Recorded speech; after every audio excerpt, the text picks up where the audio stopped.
வணக்கம். உங்கள் எல்லோரையும் மீண்டும் சந்திப்பதில் நான் பெரும் மகிழ்ச்சி அடைகின்றேன். இது ஆர் மோகன். ஒரு கவிதை ஊடாக உங்களை சந்திக்கின்றேன். காதலர்கள் தினம். காதல் காதல் என்பது ஒரு புனிதமானது. காதல் என்பது ஒரு புனிதமானது. காதல் என்பது இரண்டு உள்ளங்களை ஈக்கும் ஒரு இணைப்பது. காதல் என்பது இரண்டு உள்ளங்களை ஈக்கும் ஒரு இணைப்பது. காதல் எப்பொழுதும் எந்த சூழ்நிலையிலும் வருவது. காதல் எப்போதும் எந்த நிலையிலும் வருவது. காதல் பல வகையான நிலையை கொண்டது. காதல் பல வகையான நிலையை கொண்டது. அது அம்மா, அப்பா, அண்ணா, தங்கை என்று சொல்லிக்கொண்டே போகிறது. அது அம்மா, அப்பா, அண்ணா, தங்கை என்று சொல்லிக்கொண்டே போகிறது. லவ் அது பாசமான, அன்பான, நேசமான மாறுகின்றது. லவ் அது பாசமாக, அன்பாக, நேசமாக மாறுகின்றது.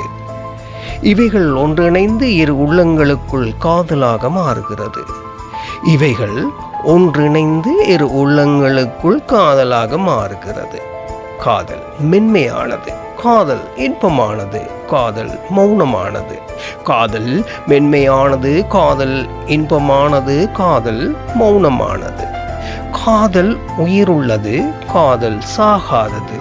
காதல் உயிர் உள்ளது. காதல் சாகாது. காதலுக்கு பிரிவில்லை. காதல் மரணம் வரை நேசிப்பது. காதலுக்கு பிரிவில்லை. காதல் மரணம் வரை நேசிப்பது. காதல் ஒரு ஓவியமாக உள்ள வாழ்வில் ஒளி எப்போதும் வீசுவது. காதல் ஒரு ஓவியமாக உங்கள் வாழ்வில் ஒளி எப்போதும் வீசுவது. உலகத்தில் இருக்கும் எல்லோருக்கும் காதலர் தின வாழ்த்துக்கள். ஆக்கம் பிரியமான ரசிகை. நன்றி. மீண்டும் சந்திப்போம்.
Dewa